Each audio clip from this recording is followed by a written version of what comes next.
there was a point in time na nanonood ako ng isang open mic. Tapos, puro hugot siya. Puro, okay, for some, parang siyempre gusto Yeah. ng tao yung masa yun. Pero Oo. ako parang medyo naging problematic siya sa akin na parang, okay, parang hindi ba magsasawa ang tao nito?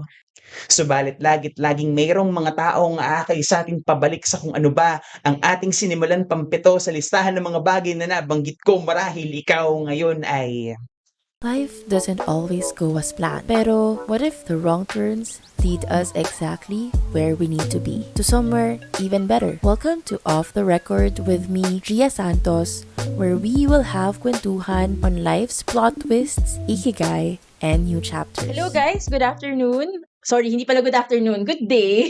Whatever time you're listening to this podcast, we are now on episode 4 of Off the Record. So salamat sa mga patuloy na nakikinig. Sa mga bago, this podcast is where we have raw, unfiltered kwentuhan on life's plot twists, ikigai, and new chapters. And in this episode, it's a very special episode kasi we will be having our first published author as a guest. And we have this guy, aside from being a published author, he's also the brains behind Laya Philippines, an art collective of spoken word poetry and musicians, artists. Let's all welcome Lance Abellion. So thank you, Lance, for joining us today. yes, thanks for having me here. It's a pleasure to be here. Ayan. Yeah, maraming salamat sa pagpapa-unlock ng invitasyon. Alright. So, ayan, as you can see here, no, I think we've told you a lot about what we do at Reco. Yeah. And itong off the record, ang layunin niya is to show people the journey of different people from different walks of life and yung mga napagdaanan na plot twists, ganyan. And ikigai. Are you familiar with the concept of ikigai? Yeah, ikigai is parang a reason for living, I think, parang Yeah, ganun. yeah. So, ano siya, intersection of four things: what you love doing, what you're good at, what the world needs, and what you can get paid for. Yeah. So, ang first question namin dito sa podcast is, if you were to introduce yourself to someone meeting you for the first time, anong sasabihin mo? Siguro, I would tell to that person meeting me for the first time, yung tipong ako, simple lang akong tao Mm. na inallow lang yung sarili na maghanap ng avenue for me to express myself na even in the most effective way. Kasi normally talaga, I don't really talk too much. Kumbaga, Okay. whatever I do now, yun yung avenue ko to express myself. So, yan. Okay. So, ngayon ba, Lance, what do you do exactly?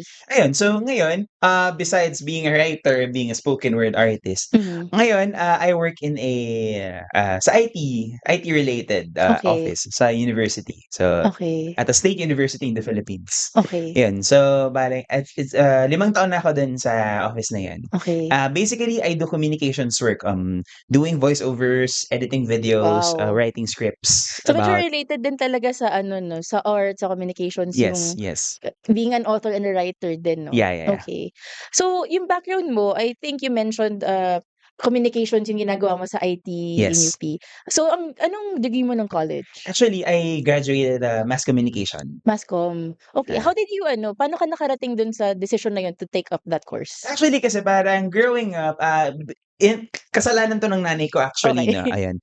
My mom kasi is a journalism graduate siya from UST. Oh. So, parang, bata pa lang ako, tinuturuan ako mami ko on how to write, tapos parang, kumbaga nung bata siyempre normally, no, ang pinapapanood ay cartoons. Pero nung bata ako, ang pinapapanood sa'kin ng nanay ko ay BBC World News at BBC Business News. Wow. So, nasa crib ako nun. So, ang pinapanood ko mga BBC, Bloomberg, oo. So, kasalanan 'to ng nanay ko kung bakit ako nasa communication arts. But, I had desire na gusto ko maging isang kahit reporter or DJ. So, I had that Okay. desire na gusto ko basta I wanted to tell stories to You people. wanted to tell stories to people. Kaya ka Yes. napunta sa comm arts. Yes, mass Okay. comm, Mass comm, sorry, mass comm. Yeah. Yung first job mo, is it kung nasaan ka ngayon or meron ka pang previous work? Well, actually, ang una kong job is basically I ventured into film. Nagtrabaho ako Wow. sa pelikula for 6 years. Wow! Okay. Ano yung naging role mo dun sa industry? Actually, all around 'yon. All around. Magmula sa lahat ng klase lahat ng work sa production, magmula sa pre-production, production proper shoot, hanggang sa pagme-maintain camera equipment, maintenance, tapos dinaanan ko ang post-production, editing, color grading, Lahat, grabe. lahat basically. Kumbaga maganda yung naging training ground ko sa film, and I believe na kung ano man yung natutuhan ko sa lahat sa film production, mas yung ina-apply ko ngayon na Okay. naging beneficial siya for me. Kumbaga, kahit sa production, I can do. Kumbaga, kahit saan mo ko ilagay, I can do it. Okay, so you lasted 6 years in that industry, no? Yes. And then you moved to yung next job mo na ba ngayon? Or Yes. No, pero nag-advertising muna ako for, okay. Wow. I worked in an advertising agency for 1 year. Iba rin klase yung mundo doon. So, patayan po ang trabaho doon. Sa Well, to oo. put it, real talk tayo. Oo, tama. Magpakatotoo tayo. Yun. So, patayan yung work, pero yung syempre marami rin akong natutuhan from the Mm. advertising. Tapos after that, doon ako napadpad sa education. Pero bago muna ako nag-UP, I actually nag-work ako sa Philippine Women's University as Okay. a media deputy director ng media center. Okay. So in other words, parang ako pag wala yung boss ko, ako yung OIC ng Mhm. media center. Lahat ng klaseng media, public relations, promotions, marketing, Mm. yun. So, yung mga lumalabas na mga PubMats online, tapos mga articles about the university, mga ganaps, events. Tapos, after PWU, yun na, nag-UP na ako. Okay. So, parang ang diverse din ng experience mo in terms of the kinds of organizations you worked with Yeah, and the yeah, yeah. roles that you took. Tuwing nagta-transition ka from one job to another, meron bang turning point that makes you realize, okay, kunyari 6 years ka sa film, what made you decide, okay, it's time for me to move to another in the, part in the ecosystem? Actually kasi parang siguro parang sabihin na lang natin na minsan life allows things happen. Okay. Parang minsan kasi parang sinasabi ng buhay na, okay, time's up. Time up ka na dyan. Move to another side. Move to another May one. specific ba na stories related to that? Ganyan? Well, actually parang siyempre, di ko pwedeng pero basically, may mga nangyari incidents in the past Okay. na, that led, parang in a way, sinasabi na ng universe, ni Lord na, tama ka na dyan, Okay. move on ka na sa panibago, and then learn another thing. Laging ganun yung naging Laging takbo ganun ng yung nangyayari. So, and okay. ako naman specifically, maganda siya sa akin for growth kasi at least yung experiences ko nga, mas marami akong experiences. The more na mas marami rin akong may share sa ibang tao. Nice. So, ganun. So, etong journey mo in your job, no, lahat sila related sa tinapos mo eh. Yes. Tama. Have you ever considered going outside? Or talagang tingin mo yung comms kasi is something na you're really passionate about?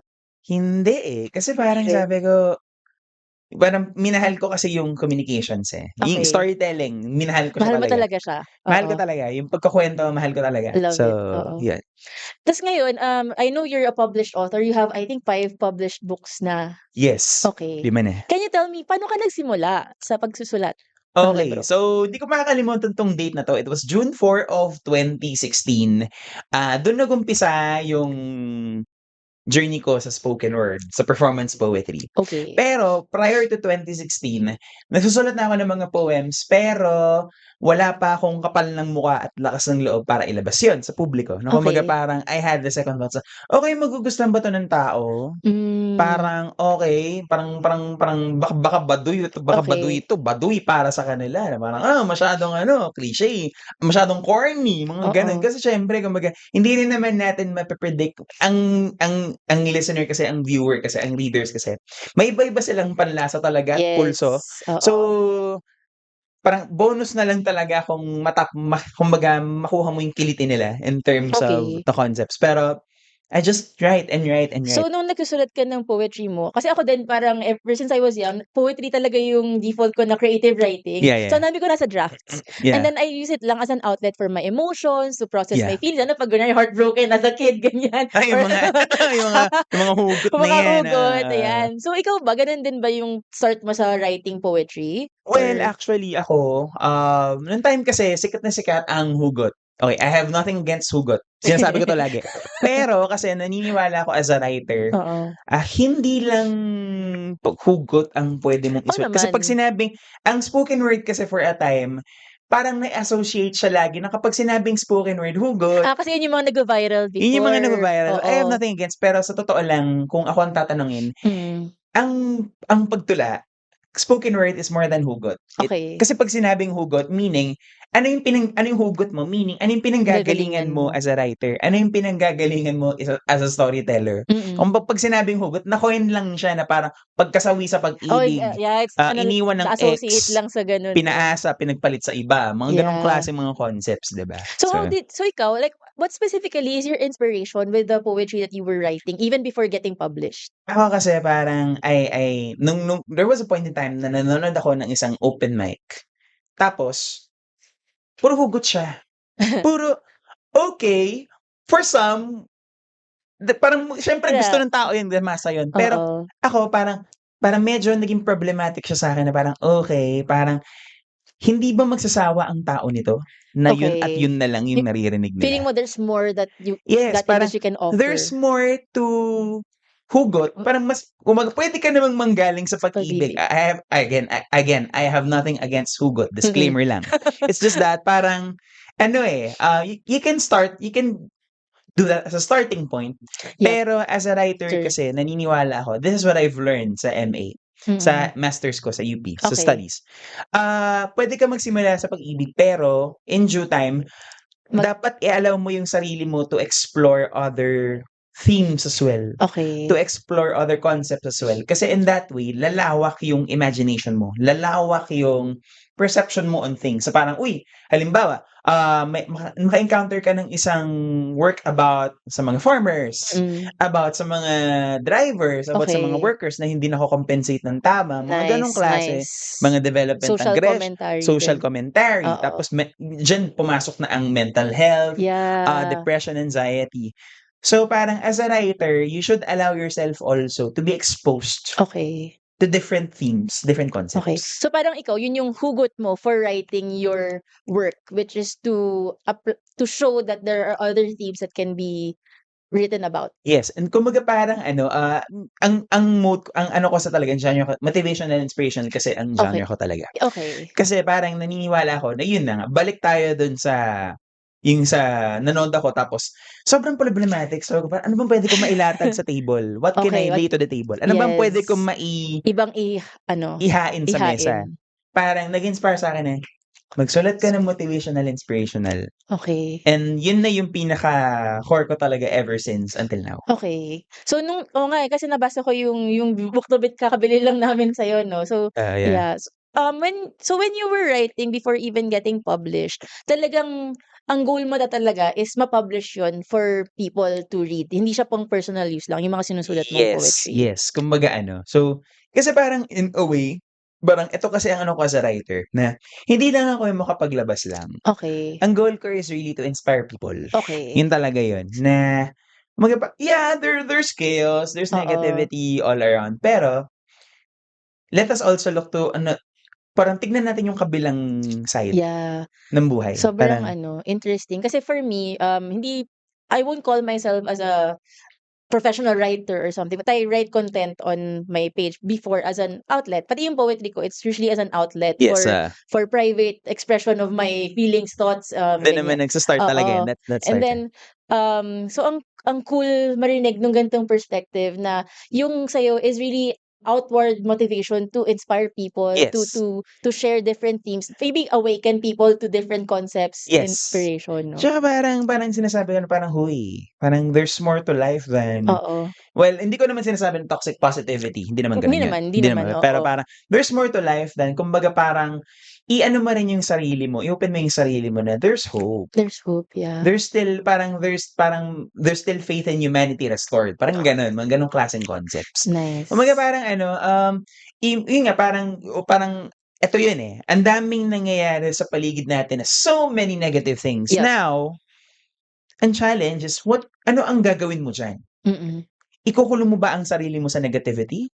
Or you will do something for you to counter that into something that is positive and Okay. inspiring. Nice. So kanina na-mention mo, 'di ba, before you published your work, you had to overcome the fear of magugustuhan ba 'to ng tao, ganyan. Yes. So, how did you get through that? Paano mo na-overcome? Anyway, siyempre para okay, for the record lang, hindi ako ganito dati.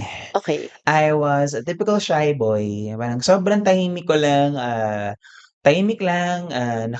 nakaupo sa sulok, nasa bintana, nakatingin sa kawalan, gano'n. Okay. So parang, I had parang siyempre kumbaga ako, I had unusual na family setup. So, Mhm. parang nabu-bully ako nung bata ako because of my physical appearance, believe it or not. Okay. And kumbaga body shaming ang tawag diyan ngayon. Yeah, oo. So, I was being bullied because of my physical appearance, and from that point on, nagkaroon ako ng trauma at takot na makipag-socialize sa iba. Yeah, So, nagkaroon ako gets. ng parang, parang naging ano, Ayaw mo sa tao? ayoko sa tao, parang I Oo. just wanted to be myself na okay. Gusto ko parang masanay ako na mag-isa ako. Kaya lang people called me loner, but ibang Eh, mga klaseng mga oo. tawag sa mga labels, Yeah. name. So, parang hanggang sa yun na nga at sa totoo lang, isang malaking blessing that I was able to found writing, I was able to found yung communication, Okay. yung pag-venture sa communication. Kasi ano mas nakita ko yung sarili ko na, mas dito pala ako effective. Na Okay. kumbaga kung gusto niyo akong makilala as a person and as a writer, read my works. Yes, yes. Read my works. Kasi dun ka na nakakapag-express ng walang fear na kasi ba't alam ko yung feeling of trauma from childhood being bullied, eh. Yeah. Yeah, ganun din nabubully din ako nung bata. Kumbaga yun din Yeah. yung bubog ko for life na parang sabi ko, yun yung bubog ko na gusto ko rin sabihin sa mga tao na hindi sukatan ang kung ano ka man, kung ano man yung estado mo, hubog ng katawan mo. Oo. Kumbaga yung kagandahan ng puso ng isang tao, hindi siya nakasandig sa kung ano man yung hubog ng katawan mo, Oo. ano man yung ano, kumbaga kung ano talaga yung nilalaman ng puso mo talaga I as a love it, person. oo. So may specific ba na event or turning point na, "Okay, eto na magpa-publish na ako." Okay, siguro nag-start siya 2019. Okay. So, mga early 2019, okay. So, ang dami ko ng nasulat ng mga tula, ang dami na. Okay. So, actually, it took a friend to inspire me. May isang friend na sabi na, ang dami mo kasi sa Facebook kasi, uso yung for a time kasi nauso yung Facebook notes. So, kung ano-anong pinaglalagay sa Facebook notes nung iba, ako ang ginagawa ko, doon ko nilalagay yung mga poems ko. Okay. Tapos, hanggang sa umabot sa point na ang daming hindi ko alam, nag-post lang ako ng post do'n every week. Okay. Tapos, ang dami na palang nakakabasa, mga friends ko na parang, some find it na parang, "Uy, ganda nito." Parang yung iba sabi sa'kin, "Mag-publish ka na ng libro, utang na loob." So, ganda. So, sinasabi Love it. parang a lot of people kaya maganda rin na meron akong support Support system for me to push things. Okay, gawin ko na daw. Tapos, 2019, I published my first book, What's which the is title of your first book? Biyag. It's an Ilocano term ng ibig sabihin sa Filipino ay buhay. Okay. So, it's poems about life in general. Tapos, a year after, 2020, nag-release ako ng Ayat. Ayat is an Iloco term which means love, pag-ibig. Okay. Tapos, 2021, nag-release ako ng Biyahe. Yon, about traveling in general. Dahil ako ay Okay. likas na lakwatsero. Mahilig akong gumala kung saan-saan. Nice. So, doon ako nakakakuha ng inspiration. Tapos, 2022, nag-publish ako ng Tahan, which is similar to traveling, pero it's more of about resting. It's Okay. more of about slowing down, Nice. taking time. Tapos, 2 years after, ito na nga yung last ko, yung ang mga lugar, hindi mga lugar lamang, na may kinalaman pa rin talaga sa traveling. Na kumbaga, ang concept nun is, places are not just places kung i-translate yun sa Yeah. English. So, hindi siya mga lugar lang, kundi yung mga lugar na yun na pinupuntahan natin, it leaves memories with us. It leaves moments with us. Parang, either, it doesn't matter if it's a bad experience or it's a good experience, pero both, kahit ano man yun, it's still an experience na it can help us to get through life. Ang galing, So, no? Sobrang yun. balanse ng mga team. Talagang hindi siya naka-focus lang sa iisang No. topic, eh. Kaya ang ganda ang sipag mo. Well, yeah. Di ba mag-publish? So ngayon, di ba, you're publishing these on the side lang. Kumbaga, hindi ito yung full-time career mo as No. an author. Kasi you have a full-time work pa in I have a IT. day job. Oo, have a day job. So how were you able to navigate that? Na yun nga, you have a day job and then you allot time for your art, your Simple work. lang. Kung gusto mo yung ginagawa mo, hindi mo mararamdaman yung pagod. I love that.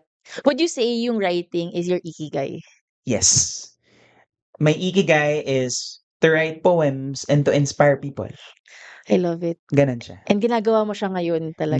Parang sabi ko, parang na-realize ko na as I was looking back on my life, mula childhood, pagkabata, parang I can say that I am living the dream right now. Living the dream Parang sabi ko, right now. shucks, ito yung gusto ko, na parang nagre-release ako, nagpe-perform ako sa iba't ibang mga stages, iba't ibang klaseng mga tao. Ito yung pinangarap ko noon, na parang ito yung gusto ko. Tapos ang sarap lang sa pakiramdam na natutupad ko na siya ngayon. From written poetry, paano ka napunta sa spoken word? Or parang sabay ba sila nangyari? Or Yun, yun June 4 of 2016. yun na yun? Yun na yun. Tapos nag-start siya sa isang open mic sa Intramuros. Tapos yung organizer nun, hindi ko alam kung if they're still active. Ang pangalan ng grupo is the Bookstop Project, of where nagma-mount sila na may mga pop-up libraries around Metro Manila. Okay. Tapos nung time na yun, syempre first performance ko sa open mic ever.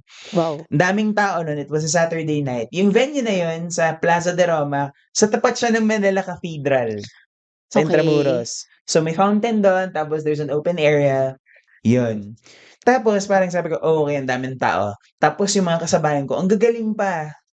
Mga poets, parang okay, parang sa loob-loob ko, tama ba na nandito ako? Parang mali. Pero sabi ko, sa loob-loob ko, doon nag-apply yung kasabihan na hindi mo malalaman ng isang bagay kung hindi mo susubukan. I love that. Oo. So, sinubukan ko siya. Sabi ko, nung a few minutes before ako sumampa, okay, sige, gawin ko to. If it works, ibig sabihin, okay, I'll do this. Pero kung hindi man mag-work sa akin, at least once in my life, minsan sa buhay ko, sinubukan ko. Nagustuhan ko siya. So, from that point on, 2016 until now, I'm still performing. I love it. Para sa mga hindi super familiar with spoken word, can you tell us how it works, how it goes? May preparations ba beforehand? Is it something na, ang alam ko kasi yung iba impromptu, ganyan. So how is it? Ang spoken word kasi, for the benefit of the new listeners, ang spoken word ay isa siyang uri ng tula na hindi lang siya meant to be published. Kumbaga, it's meant really for public performances. Okay. Mga stage live performances na the writer has the intention, kumbaga, pag spoken word, yung writer meron na siyang intention na itanghal yung piyesa niya. Okay. So normally, it's a combination of literature and theater. Poetry and theater. So, parang naging theatrical lang siya in terms of may mga nuances, emotions. Yeah. May iba, ginagamitan na ng costumes. So, over time, nag-i-innovate ang spoken word. May mga props na, may mga costumes na. Yung iba, may mga iba may taong grasa. Tapos yung piyesa nila related sa pagiging taong grasa. Parang ganun. Okay. So, parang may mga ganun. So, parang it's meant to be performed. It's a performance art talaga. Performance poetry siya.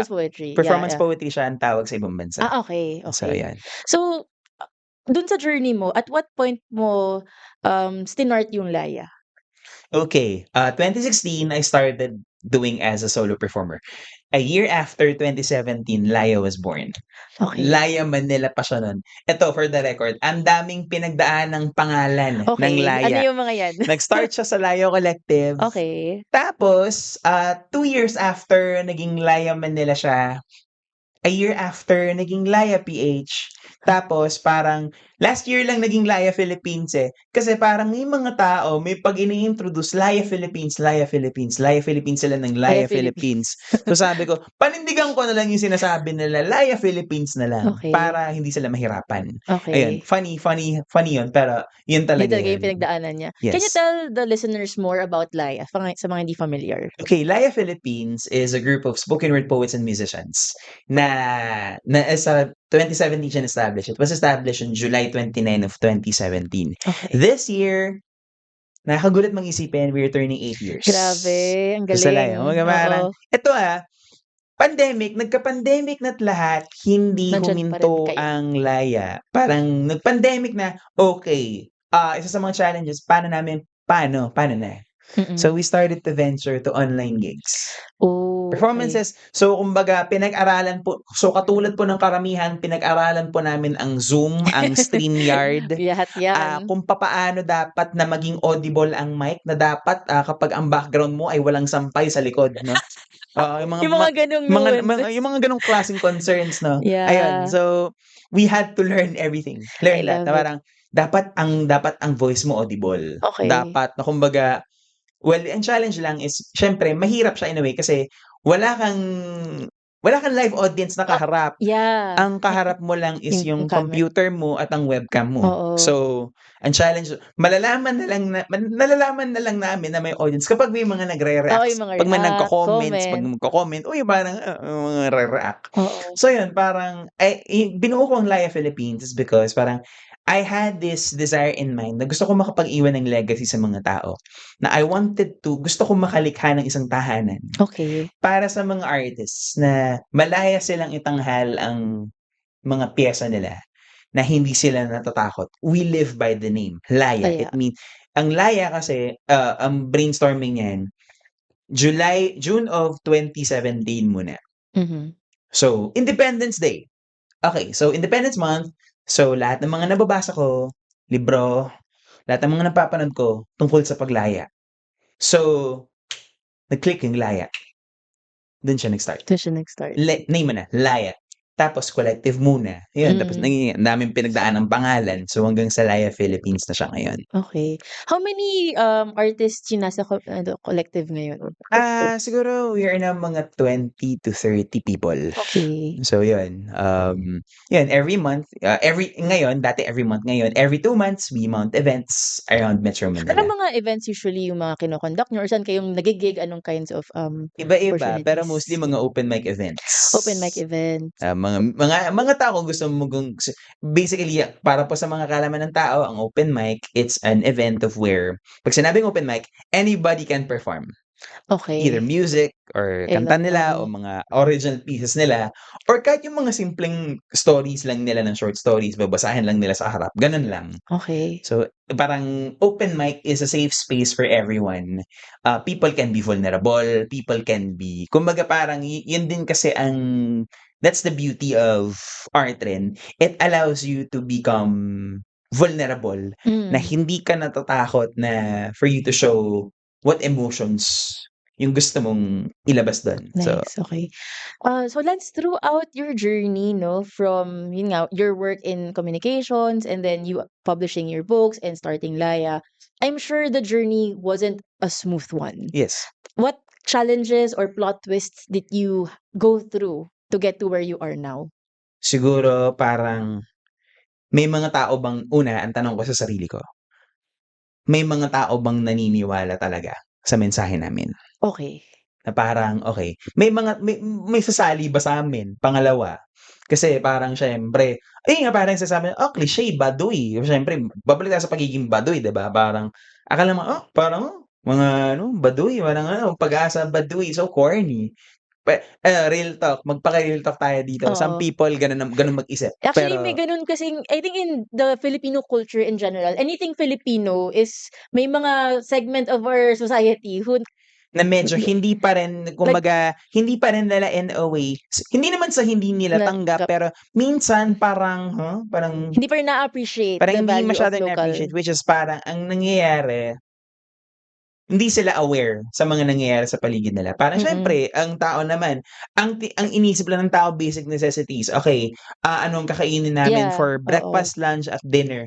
Okay, may pangsaing pa ba ako bukas? May trabaho pa ba ako bukas? Anong gagawin ko bukas sa office? Anong oras ba ako dapat gumising ng maaga? Ganun yung thought process. thought process ng tao in a normal setting. Oo. Pero kumbaga, here we are na sinasabi namin sa art na parang there's beauty na parang kung matuto lang tayong i-appreciate lahat ng mga bagay sa paligid natin at kung magkaroon tayo ng malawak na pag-iisip sa mga bagay-bagay, we would see things differently. I agree. Kasi parang, I think these days, no, when you're in survival mode, nakafocus ka with what you need to do to live. Parang, Yes. pero we forget what we live for. Yes, exactly. And dyan papasok yung art, Yes. yung poetry. Ayan.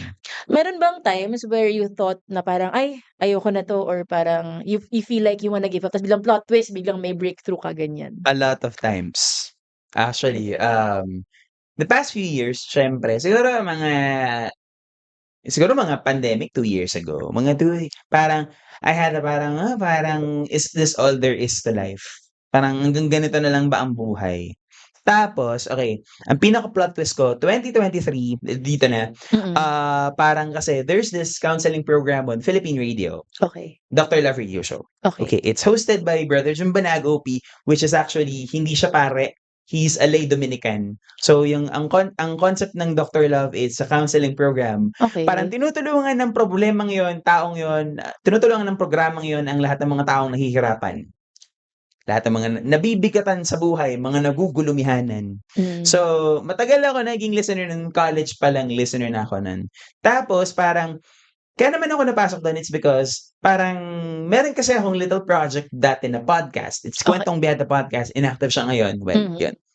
In due time, magiging active ulit yun. Okay. Pero yun, I wanted to feature someone who is very remarkable in the industry of entertainment or any other fields. Na remarkable siya.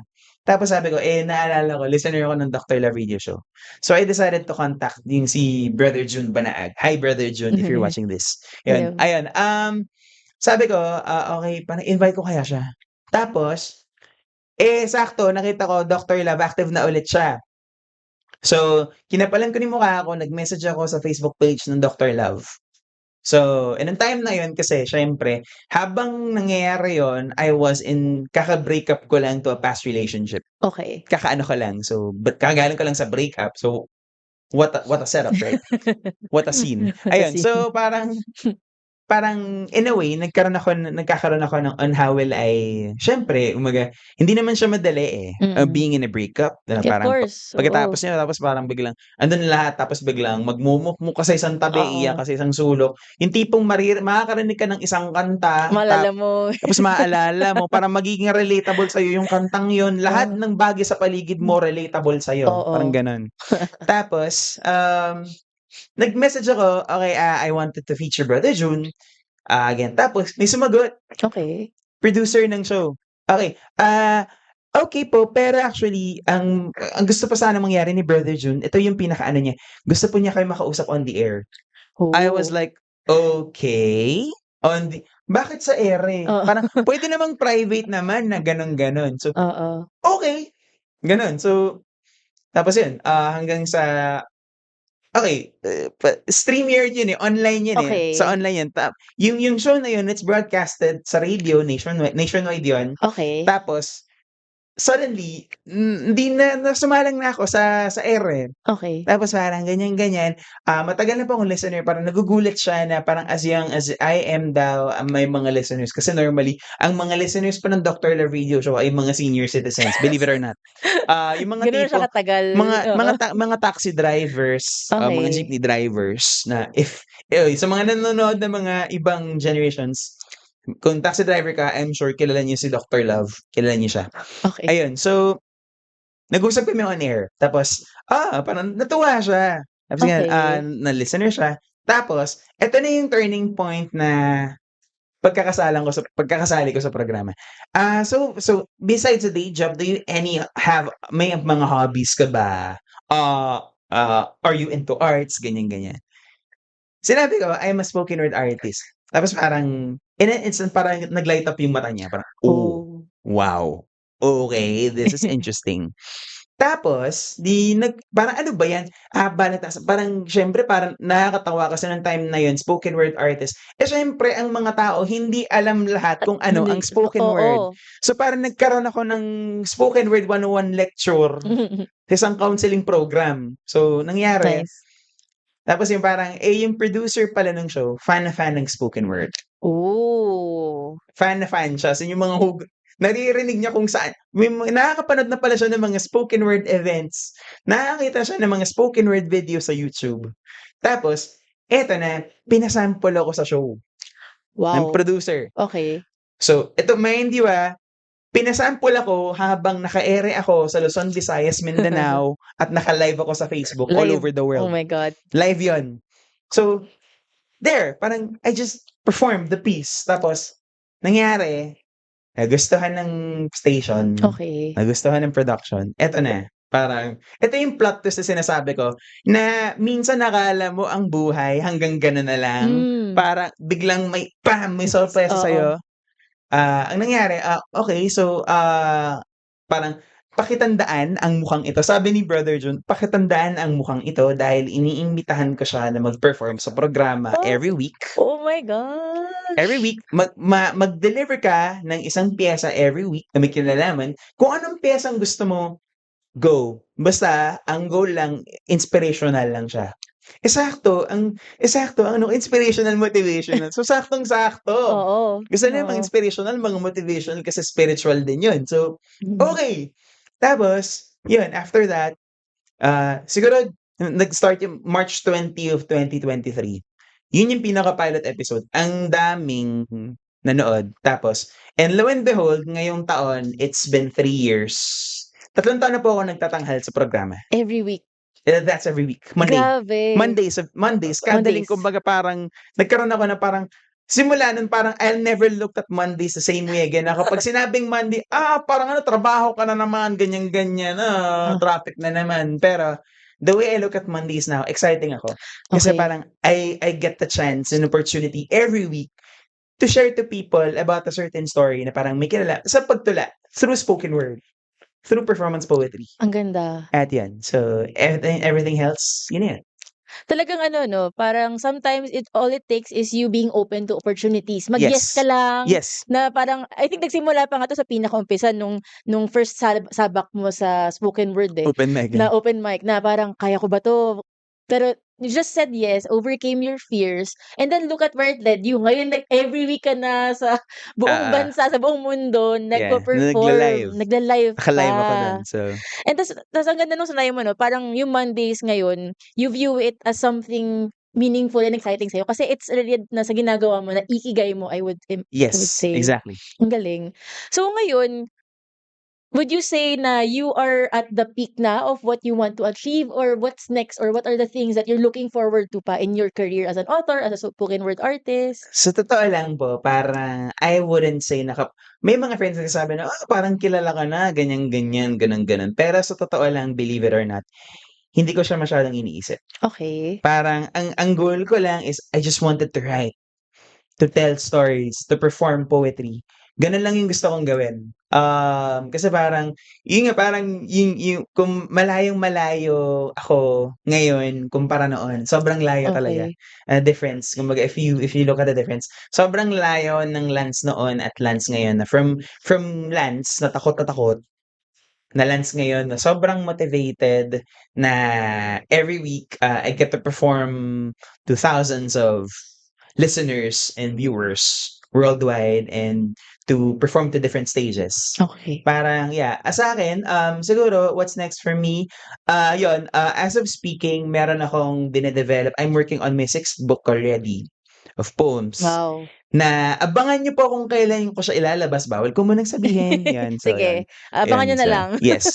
In the coming months, yeah. Pero, siguro, for Laya naman, yun, may upcoming kaming Holy Week special. Okay. Na abangan nyo lang din Sige. abangan nyo lang din sa Holy Week. Nice. So, yun. So, this coming April. Tapos siguro, I'm looking forward na sana parang mas marami akong, kasi bukod sa I'm nakapag-workshop na rin ako sa iba't ibang mga schools. I'm being tapped to do Okay. creative writing workshops. So, I'm looking forward to more of that. Na kumbaga, it's more, parang hindi na lang ako yung nag-perform. Kumbaga, it's more of me sharing what I know about what I do sa mga tao. Lalo na sa mga students, kasi nakakatuwa lang isipin na ang spoken word ay hindi na lang siya pang cafe, hindi na lang siya pang bar, hindi na lang siya yung mga mahal na alala mo pa ba, hindi na lang ganun yun. Yung baga parang it's more, nakakapasok na rin siya sa academe. Yeah. Where schools are starting to mount the mga spoken word competitions. Imagine, parang, Mga parang from a simple na mga videos lang online tapos biglang papasok siya sa academe. Mm. Parang umabot na nga sa punto na yung ang pinaka-final performance fina-finals ng mga schools, spoken Spoken word word. poems. I love it. Yun Oo. yun yung nangyayari ngayon, yun yung trend ngayon na lumalabas, which is parang it's, isa rin siyang pagbalik sa panitikan na sa literatura natin, sa kultura natin bilang isang Pilipino. Kasi ang Pilipinas, hitik na hitik siya sa kasaysayan, hitik na hitik siya sa mga kwento sa iba't ibang mga lalawigan. Maraming mga kwentong bayan sa Luzon, maraming Mm. kwentong bayan sa Visayas and Mindanao. At nakakatuwa lang na isipin na mas na-appreciate siya ng mga kabataan ngayon through spoken Yep. word na kumbaga little do they know ang na-appreciate na nila pala hindi lang spoken word, kundi ang literature, Yes. ang panitikan sa kabuuan, Yes. ang pagsusulat. Sa tingin mo, parang how is this a gateway? Itong spoken word, itong what you do, no, reaching out to these students sa academe. Yeah. Ano yung impact niya sa society natin? Siguro ang impact niya sa society for me personally, again, parang nagigising Okay. natin yung mga tao. Yeah. Nagigising natin sila na parang, "Hoy, it's time for us to take action into something that is alarming." Parang siyempre kumbaga, ang maganda sa spoken word, ang maganda sa art in general is nako-convey ng sining ng art in general ang mga issues ng lipunan Mhm. na hindi kailangang i-filter. Yep. Parang walang filter, wala talagang censorship. Yeah, walang censorship na parang as in yung totoong lengguwahe Yep, talaga, yep. yung kung ano yung common language talaga ng mga tao, be it pangkanto man yan or whatever. Oo. Na kumbaga, nako-convey ng sining ang isang issue sa isang particular na society sa masining na paraan, pero na-e-educate rin yung mga tao na parang, "Uy, meron palang gano'n. Yep. Nangyayari pala 'to, meron palang gano'ng klaseng problema." Yeah. So, yun. So grabe, no, you mentioned kanina na one factor din sa pinagdaanan mo is iba na yung lands ngayon Yeah. compared sa lands dati. Ano sa tingin mo yung mga influences mo that helped you become who you are today? Like, were there books na nakatulong sa'yo towards your... Kasi alam ko, I'm not sure if applicable to sa lahat, pero usually pag author ka, reader ka din. Yeah. Okay. So ano ba yung mga libro na yun? Isa lang ang naka-encounter sa'kin, siguro yung Purpose-Driven Life ni Rick Warren. Okay. Purpose-Driven Life. So, parang it talks about your purpose. Parang ano ba ang purpose mo bilang isang tao? Yun yung general nun, that's the general question. Anong purpose mo bilang isang tao? At nandun sa librong yun masasabi na, parang you were created by God for a purpose. Mhm. Kasi lahat tayo may kanya-kanyang gifts, eh. Lahat tayo may kanya-kanyang mga talento. Mhm. Dinesign tayo ni Lord na different. Yeah. Kumbaga, different tayo in a sense na pare-parehas tayong magkakaiba Ang ganda nun. in different Oo. ways. Parang, 'di ba? Pare-parehas tayong magkakaiba. So, iba't ibang giftings natin. May iba magaling sa finance, may iba magaling sa business, Mm. may iba magaling sa marketing, may iba magaling sa kahit yung simpleng makina o whatever. Yep. Makina, engineering, be it Yeah. science, be it nature and everything Yeah. else. So, lahat tayo may kanya-kanyang giftings. At sa akin, parang whatever God has given me, I develop it. Mhm. Parang mas dine-develop ko siya, mas pinag-uusayan ko siya, pinag-aaralan ko kasi I believe na parang hindi lang siya pang ano lang, kumbaga in a way, I exhibit na kung gaano ba kabuti si Lord sa ibang tao. Sa mga tao na parang, "Hey, parang here I am, a living testimony na this is what God did to me." Okay. Ito yung ginawa ni Lord na okay, na parang from a simple land sa parang walang kasets sa buhay ngayon, here I am. Yeah. Parang it goes to show na lahat tayo may pag-asa. Mhm. Lahat tayo lahat tayo may liwanag sa sarili natin. Lahat tayo may ilaw sa loob natin. Yep. At nasa sa'tin 'yun kung paano natin siya i-discover. Kanya-kanya tayo ng paraan ng pagdiskubre ng sarili-sarili nating mga ilaw. Yeah. So, 'yan. Yung mahalaga yung alam mo kung ano yung role mo, ano yung sa'yo, and you don't compare yourself sa ibang tao. Yes, kasi 'yun yung common sakit natin na Oo. Ba't sila ganyan, ako Ganyan. ganito lang? Parang wag mo kumbaga parang it goes to show na yung wag mong ikumpara I had to learn that also na parang ikumpara yung sarili na Okay. ba't sila ganito tapos ako ito lang. parang na-realize ko na parang nabatukan ako in later life na parang, "Hoy, huwag mong nilalang yung ginagawa mo." Oo. It does meron siyang impact na naiiwan sa tao. Yes. Ituloy mo lang Lahat yan yun. may role tayo sa society Yes. and the best way is to utilize the gifts that we were given, no? Yes, exactly, yan. Oo. Totoo yan. So, tingin mo yung mga I'm sure may mga listeners tayo na maybe want to venture into spoken word or even writing and publishing their own book. Ano yung mga advice or practical tips na mabibigay mo sa kanila para number one, ma-overcome nila yung fears nila or yung mga hesitation nila, and number two, kung paano nila exactly sisimulan, like their practical first step. Yes. Okay, number 1, read. Yeah. Magbasa kayo talaga. Kung hindi kayo palabasa, number 2, manood ng mga spoken word Okay. videos. Napakaraming mga spoken word videos online na nagkalat, be it isa sa mga pinapanood ko sa US, Button Poetry. Okay. Yan, Button Poetry Button yan. poetry. Parang iba't ibang atake ng mga writers doon, iba't mga poets. Tapos, number 3, expose yourself to open mic nights. Kung Okay.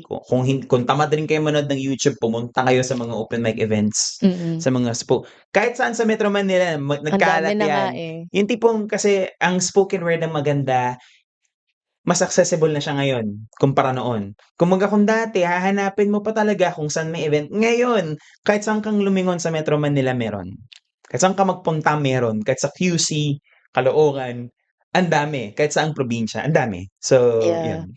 Aside from the books you mentioned kanina, and of course your books, meron ka ba mare-recommend na authors na naka-inspire sa'yo or that you look up to, or favorite books that you read that maybe those who are listening na gusto na hindi naman author pero gusto nilang magbasa naman lang as a form of leisure or to get exposed to this part of the space, ano yung mga pwede nilang basahin or Oh, explore? wow. Dami niyan for sure, pero top Dami.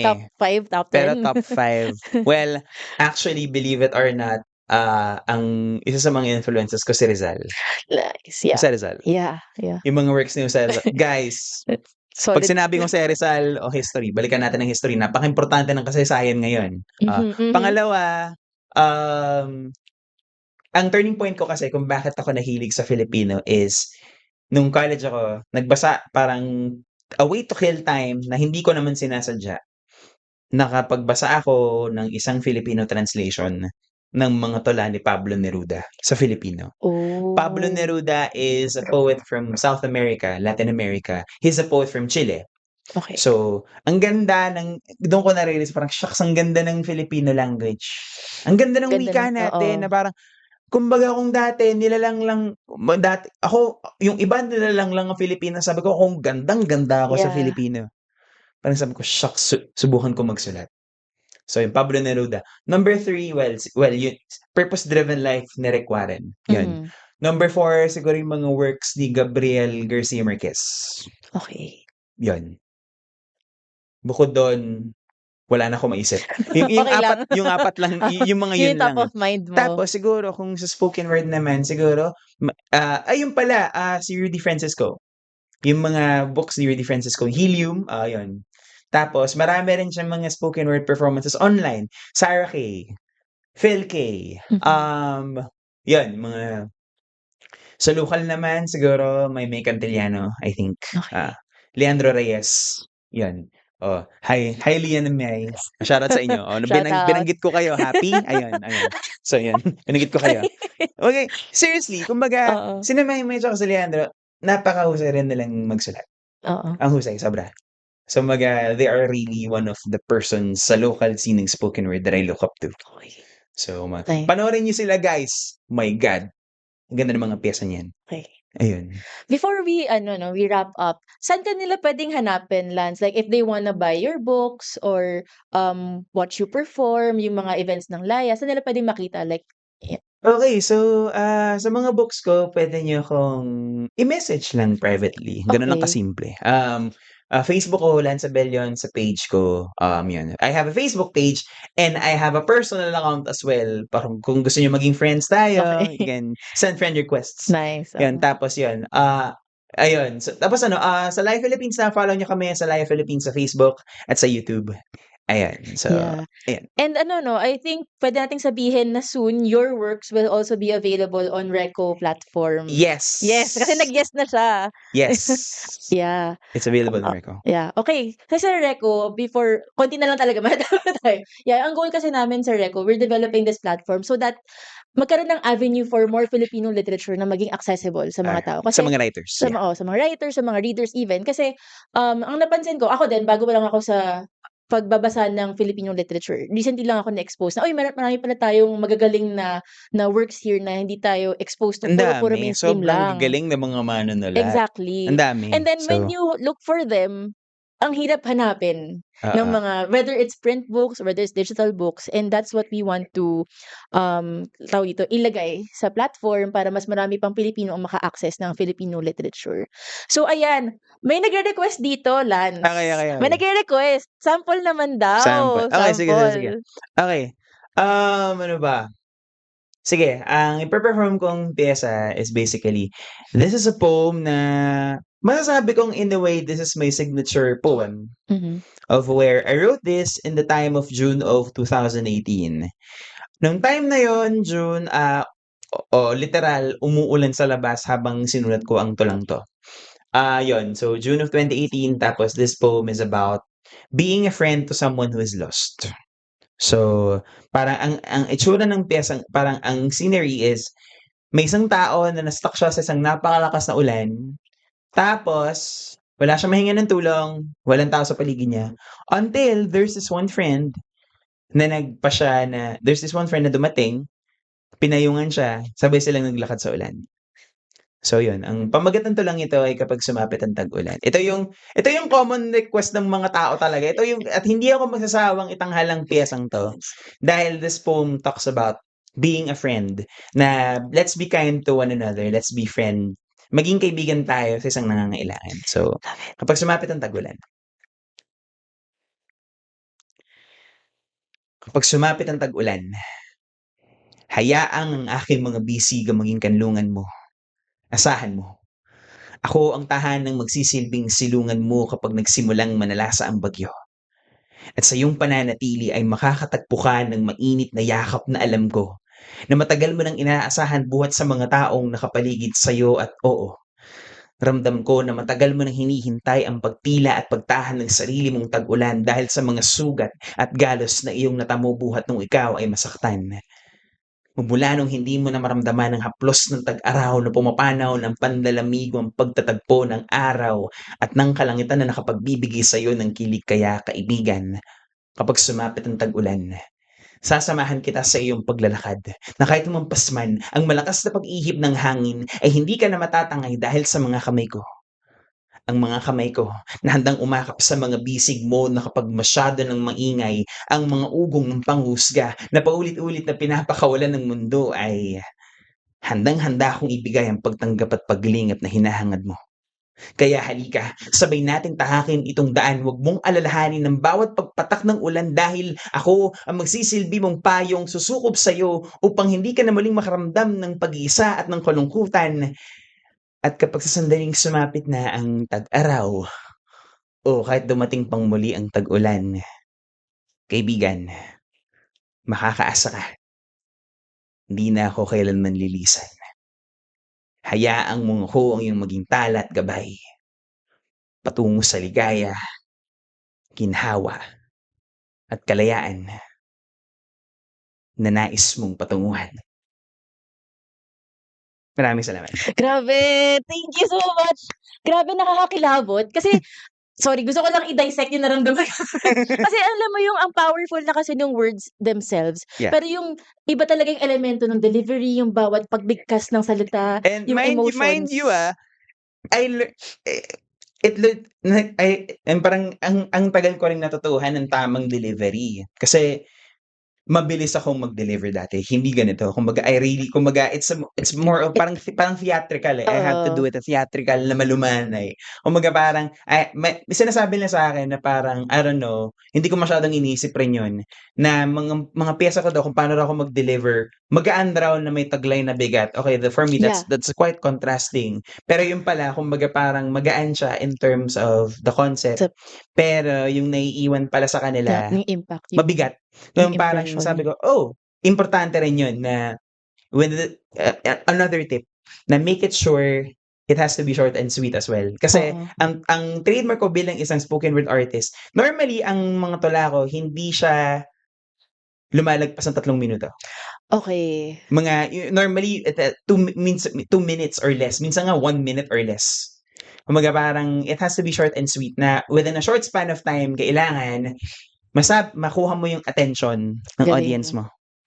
Yan din Galing yung ng isa sa mga tip na pahabol na tip. So ayun. Oo. Makuha mo yung attention, but at the same time nare-retain mo yung attention kasi grabe yung delivery dun, eh. Alam mo Yeah. yung parang ang ramdam na ramdam mo yung emosyon kaya Yes. sakto lang yung length niya kasi grabe, hindi ko ma-explain.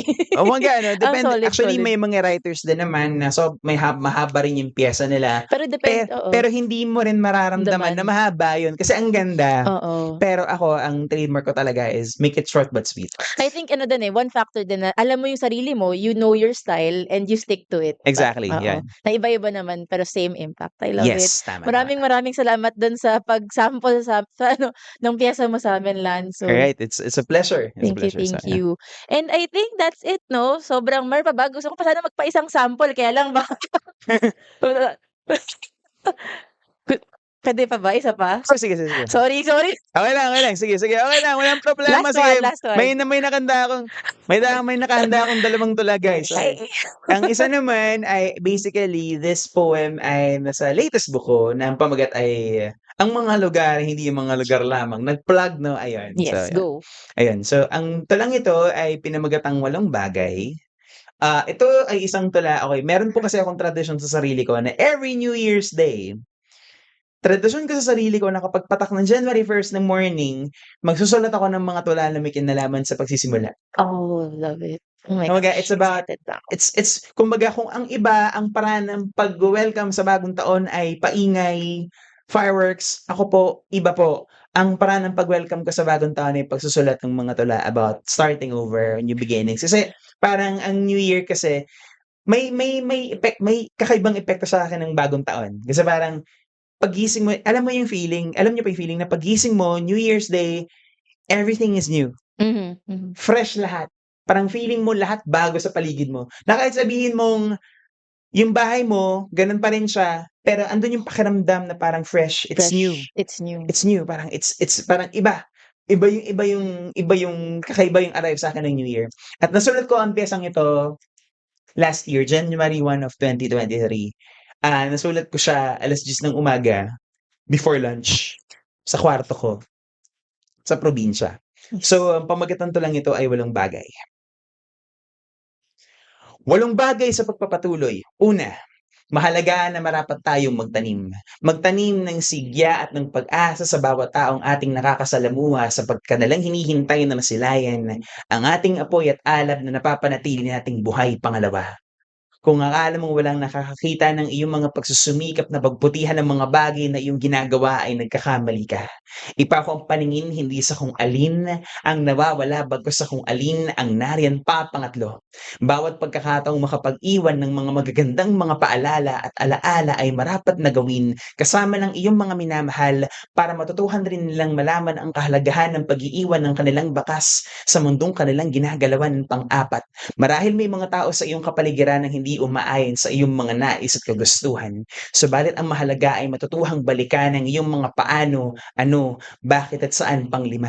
Hindi mo man kadalasang maunawaan kung bakit na mahirap na mga pagsubok ang iyong pinagdaraanan, hindi ito para ikaw ay ibaba at maiwanan, kundi ikaw ay panatilihi maging hitik at hinog sa bawat karanasan pang-anim, hindi man nating kadalasang maamin na hindi sa lahat ng oras tayo ay nasa tamang daan. Subalit laging mayroong mga taong aakay sa ating pabalik sa kung ano ba ang ating sinimulan pampito sa listahan ng mga bagay na nabanggit ko. Marahil ikaw ngayon ay pagod. nawawala, hindi malaman ang pupuntahan. Kung gayunman, pahintulutan ng sarili na pansamantalang magpahinga, huminto, damhin ang kapanatagan na tanging ang may kapal lamang at buhay ang siyang makapagbibigay. Pangwalo, na sa oras na handa na ang iyong puso na muling lumaban at makibaka, ang kalawakan ay magbubunyi sa muli mong pagsisimula. Thank you. Yeah! Grabe, sobrang salamat, Lan. Sobrang thank you. If your life was a book, ano yung title niya? Wow! That's a tough question. Siguro, I would siguro parang I would type, ang pamagat ng libro, simple lang. Siguro Pag-iral. Pag-iral. Pag-iral. Love it. Meaning Pag-iral, meaning it's about living and breathing. Ganun lang kasimple.